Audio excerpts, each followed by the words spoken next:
Alright, let's go this way. Apparently if I go this way it won't crash. Concentrate, hold the shield. If I had put all my power behind that spell, you would have been obliterated. I am not your enemy. Fear is your enemy. It is a weakness that can be exploited. Should you face a demon with your will wavering so, it would consume you. Is that what you want? No? Then stand firm and know you can resist whatever I throw at you. Again.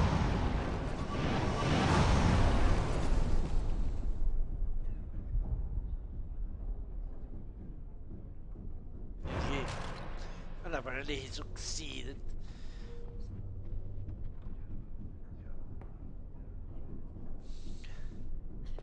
I'm terrible at spells. You're lucky you're so talented. Hello there. Everyone thinks I'm talented, it's always women. It's nice to see you still alive. It's nice to see you still alive. Thanks.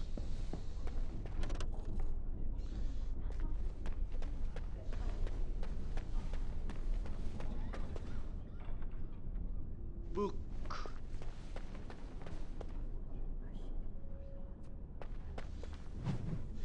Mana and the use of magic. Mana is that which defines a mage. It is the potential that dwells within a person but does not always manifest itself. All men are connected to a fate. We go there to dream, but those with this potential may draw upon its power. Alright. Mana is then a measurement of one's ability to draw power from the fate, and it is this power that is expended in magic. As in all other things, it has limits, just as a man has the strength to lift only so much work weight and no more. A mage cannot work more magic at one time than his mana allows. If he wishes to work magic that would be beyond his strength, a mage must bolster his mana with lyrium. Without lyrium, it is possible for reckless to expend their own life force in the working of magic, and occasionally ambitious apprentices injure or even kill themselves via overextension. The lectures of each enchanter Wencelus. Okay. Jowen's been acting weird all day. Have you seen him? Did you hear the rumor about someone being a blood mage? No. Did you hear the rumor about someone being a blood mage? Okay.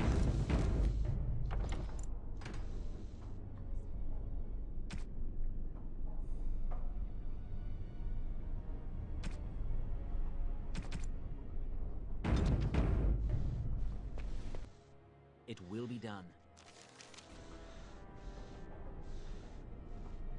Tranquil. Owain. What? Senior Enchanter what? Warrior. Welcome to the Circle's stockroom of magical items. My name is Owain. How may I assist you? What is this stockroom for? The stockroom stores components used in magical and alchemical experiments. Do you require something? Are you really a tranquil mage? I voluntarily submitted to the right of tranquility. I was unwilling to undergo the harrowing. I find this state agreeable.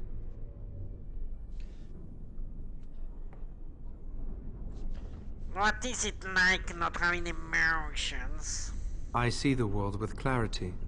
I remember the days when my mind was filled with inconvenient and seething emotions. Now things are simple.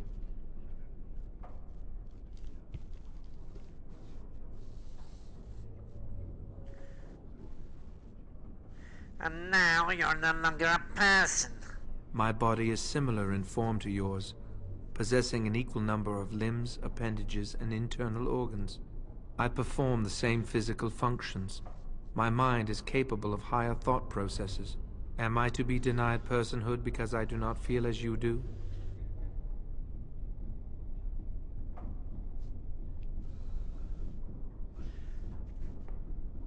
You might as well be an artfully made construct. People feel things to different degrees. One individual may be more empathetic than the next. Some are quick to anger, while others are not. Yet you would not single one out and accuse him of not being a person. My capacity to feel differs from yours, but you also differ from all other beings. You are no more a person than others, and I am no less a person than you are. No, he doesn't.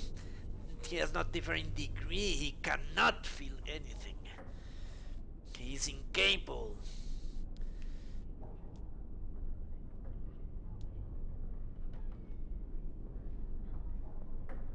But emotions are essential. Hatred, anger, greed, envy. I propose we agree to disagree. Personhood is not measurable. Therefore, we should let this rest.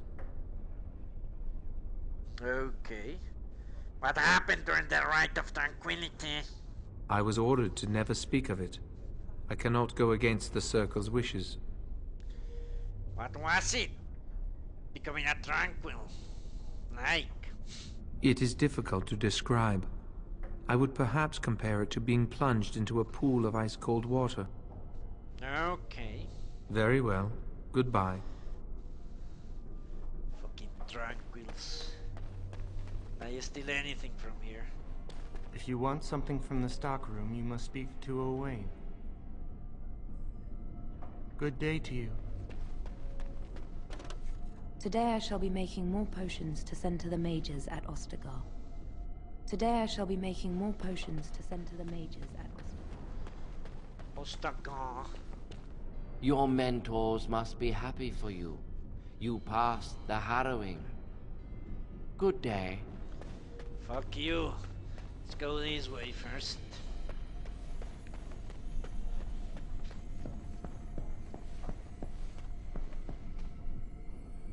Is this part of the circle actually circular?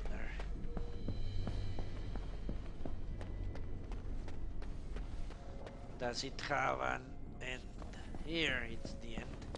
Right, let's talk to Senior Enchanter Swindy. Oh, hello. I don't believe we've met. Are you new to the Circle?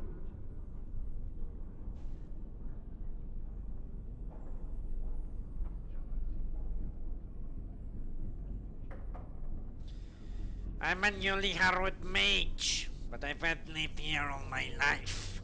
I'm sorry. There are so many of you, and I get confused. Not to mention, these old eyes are starting to go.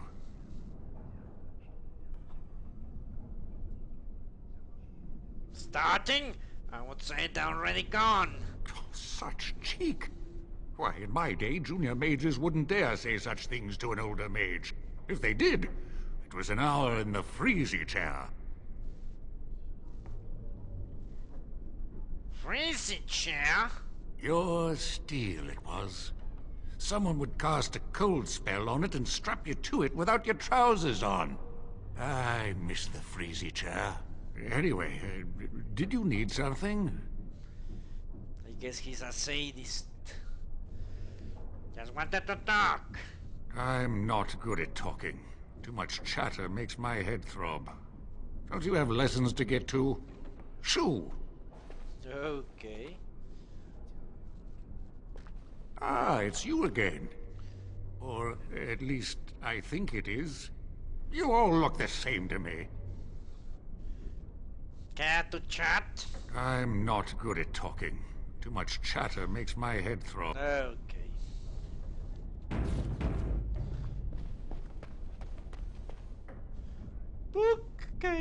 Bookcases everywhere. Time to steal knowledge. The four schools of magic primal. Those who oppose thee shall know the wrath of heaven. Feel them force shall burn, the sea shall rise on the bottom. The wind shall tear the nations from the face of the earth. Lightning shall rain down from the sky. They shall cry out to their false gods and find Silence. Sometimes called the School of Power, the primary school is the second of the schools of energy, balanced by spirit, and concerns the most visible and tangible forces of nature itself. This is the magic of war, fire, ice, and lightning, devastation. This is what the vast majority imagines when they hear the word magic. From the Force Schools, a treatise by First Enchanted Josephus. Jesus. Okay. I guess that's the school of blood magic.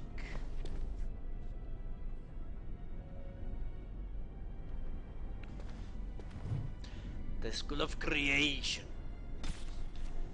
A position in all things, for earth sky, for winter summer, for darkness light. By my will alone is balance sundered, and the world given new life. The School of Creation, sometimes called the School of Nature, is the second of the schools of matter, balancing the force and complement of entropy. Creation magic manipulates natural forces, transforming what exists and bringing new things into being. Creation requires considerable finesse, more than any other school, and is therefore rarely mastered. Those mages who have made a serious study of creation are the highest in demand, useful in times of peace as well as war. I would say that.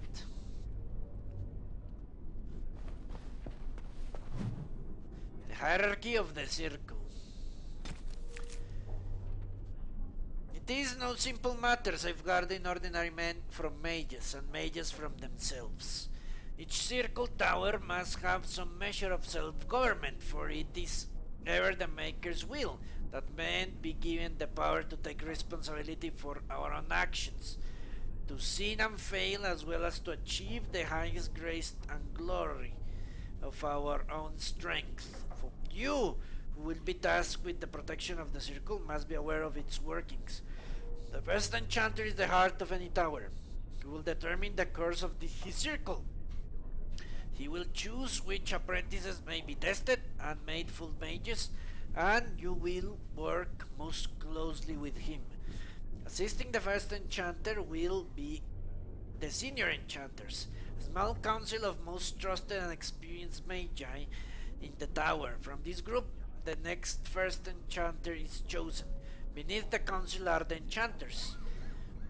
These are the teachers and mentors of the tower, and you must get to know them in order to keep your finger in the pulse of the circle, for enchanters will always know what's happening among the children. All those who have passed their harrowing but not have taken apprentices are mages. This is where most trouble in the circle lies, in the idleness and inexperience of youth. The untested apprentices are the most numerous denizens of any tower, but they more often pose threats to themselves due to their lack of training than to anyone else.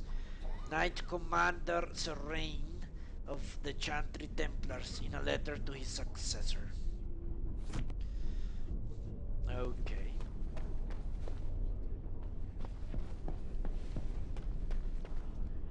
Eadric? Fucking elf. Is Frodo. Do you need something? If not, step back. You're in my light.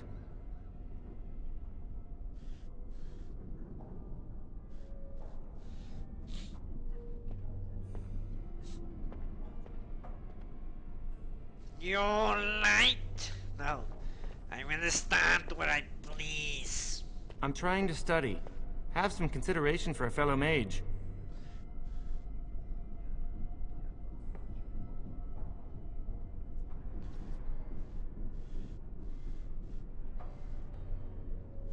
You're just an apprentice, not a mage. I will be soon. I have studied hard, and this opportunity will not pass me by. This is a chance for me to prove I can achieve as much as any human. Many humans believe elves are only fit to be servants.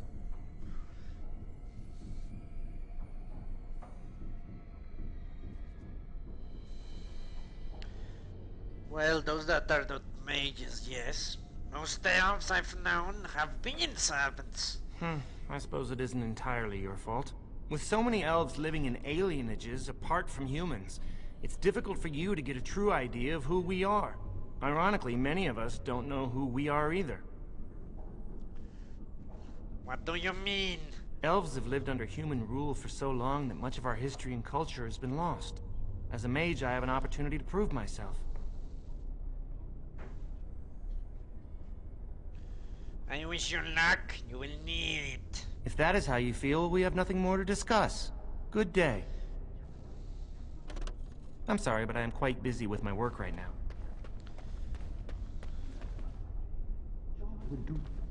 Came to that. I think someone's here to speak to you, Senior Torren. Okay. Hello. Congratulations on your harrowing last night. Good work.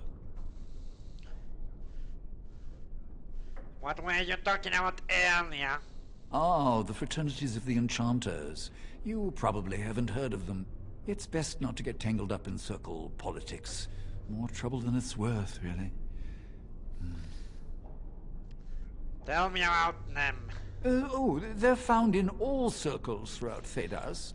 Groups of enchanters who hold similar viewpoints, who band together to make their voices heard.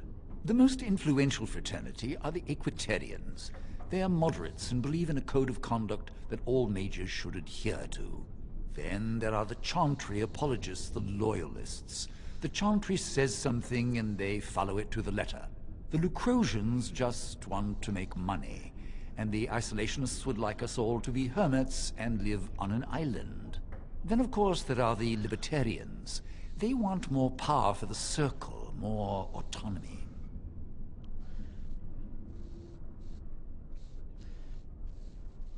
Isn't that a good thing? And that's what they would say. Mages have enough opposition from the outside without tearing our circles apart with infighting. But what can you do? Giving up doesn't help anyone. An idealist, I see. Well, if you're going to change the world, you should get started immediately. Lots of world to cover. Ooh, what an asshole. He's an enchanter after all. Fraternities of enchanters. Another aspect of circle life is the fraternity. When a mage becomes an enchanter, he may ally himself with a fraternity. These are cliques that cross circle boundaries. Mages of common interests and goals who band together to ensure that their voice is heard within the College of Magi in Cumberland. The largest fraternities currently are the Loyalists, who advocate loyalty and obedience to the Chantry, the Equitarians, who advocate temperance and follow a distinct code of conduct which they believe all mages should hold themselves to. The Libertarians, a growing fraternity, publicly maintaining greater power for the circles, and secretly advocating a complete split from the Chantry. A dangerous opinion, naturally. The Isolationists, a small group that advocates withdrawing to remote territories in order to avoid conflicts with the general populace. The Lucrosians, who maintain that the circle must do what is profitable first and foremost. They prioritize the accumulation of wealth, with the gaining of political influence close second. So far, an alliance between Loyalists and Equitarians has prevented the Libertarians from gaining much headway. But there are signs that the Equitarians might throw their support with the Libertarians. If that happens, many mages predict it will come to civil war among circles. From the Circle of Mage, a history, but first Enchanted Josephus. Alright. Still here? What were you talking about earlier? Oh, the fraternities of the... It's best not to get tangled up in circle politics. Then, of course, there are the Libertarians. Which one do you belong to? Well, if I had to, I'd say I was an Equitarian, but I ducked out of the fray a long time ago. Most of the senior enchanters are Equitarians. Irving, Wynne, Sweeney. Ulrid's a Libertarian, and a loud one at that. Mages have enough opposition from the outside without tearing our circles apart with infighting. But fair enough. Good day to you. Thanks. Hello, were you looking for something? What were you talking about, the mage? Oh, the fraternities. Groups of mages with a common agenda. I think we should all be isolationists. Stay in some remote mountain town far away from the mundanes who hate us.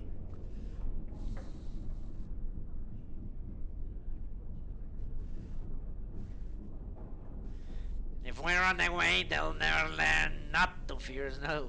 What? Why don't you go off then? I'd go hide alone in the wilds if I could. But you know they just brand me an apostate and hunt me down. There is no leaving the circle. It's till death do us part. Romantic, isn't it?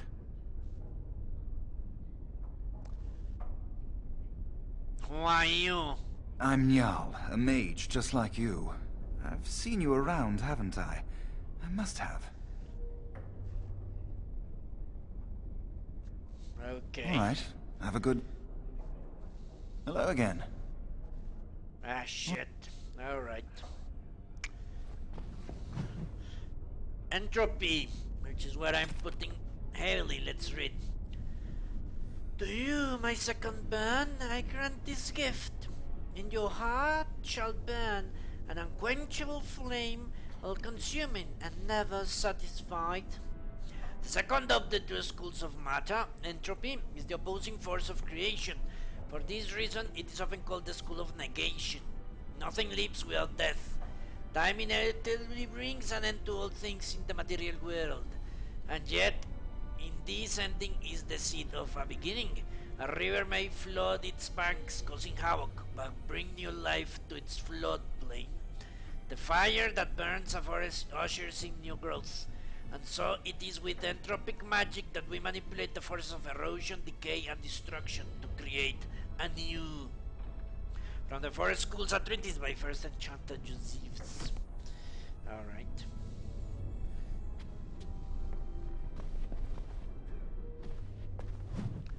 The history of the circle, let's go. It is a truth universally acknowledged that nothing is more successful at inspiring a person to mischief as being told not to do something. Unfortunately, the chantry of the Divine Age has some trouble with obvious truths. Although it did not outlaw magic, quite the contrary, as the chantry relied upon magic to kindle the eternal flame which burns in every brazier in every chantry. It relegated mages to lightning candles, to light, lighting candles and lamps, perhaps occasionally dusting of rafters and leaves. I will give you I will give my readers a moment to contemplate how well such a role satisfied mages of the time. It surprised absolutely no one when the mages of Val Royeaux, in protest, snuffed the sacred flames of the cathedral and barricaded themselves inside the choir loft. No one, that is, but Divine Ambrosia II, who was outraged and attempted to order an exalted march upon her own cathedral. Even her most devout Templars discouraged the idea. For 21 days the fires remained unlit, while negotiations were conducted, legend tells us, by shouting back and forth from the loft. The mages went cheerily into exile in a remote fortress outside the capital, where they would be kept under the watchful eyes of the Templars and a council of their own elder magi. Outside the normal society and outside of the chantry, the mages would form their own close society, the circle, separated from the first time in human history. From the Fire, Circles and Templars, A History of Magic in the Chantry by Sister Petrine. Alright.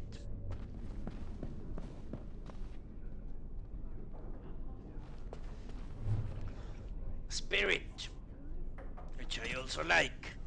And the voice of the Maker shook the fade, saying, In my image I have brought my firstborn. You have been given dominion over all that exists. By your will all things are done, yet you do nothing. The realm I've given you is formless, ever changing.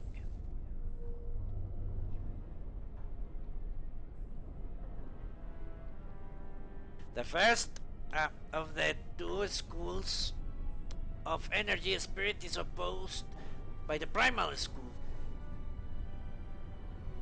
It is the school of mystery, the ephemeral school. This is the study of the invisible energies which surround us at all times, yet are outside of nature. It is from the Fae itself that this magic draws its power. Students of this school cover everything from direct manipulation of mana and spell energies to the study of summoning of spirits themselves. By its nature, an esoteric school, as most others know virtually nothing about the Fade. Studies of spirit magic are often misunderstood by the general populace, or are confused with for blood magic, an unfortunate fate for a useful branch of study.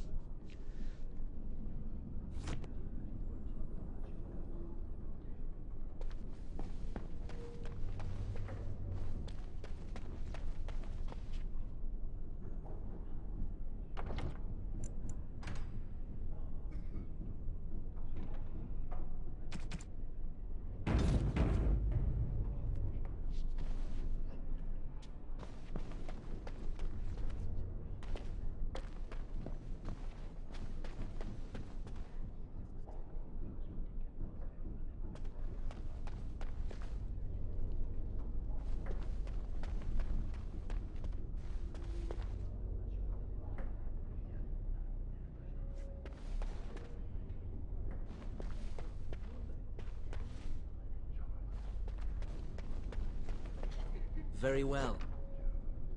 Another fucking staff, okay. I would like to have robes, but whatever. Is this a mage? Oh, excuse me, I didn't hear you come in. I'm sorry, I'm terribly busy right now. I have to prepare the room before the Grey Warden is done at his meeting with Irving. There's a Great Warden here? Yes, Duncan his name is. He must be here to talk to Irving about something important. You know, I almost became a Grey Warden once. I don't remember this guy at all. Really? There were several of us chosen, though the Grey Wardens only wanted one recruit. They only ever have one mage, you see. I think they thought I was the best candidate, but I was young and foolish, and I said I wasn't interested. They picked someone else instead, and that was that. I've regretted it ever since. Oh well, I should get back to my work. Well, he should, because he now scrapes the floors. Instead of being free from the chantry. Yeah, I don't remember that guy at all. Who knows if he was in the other playthrough? I just didn't pay attention. The charm of still waters.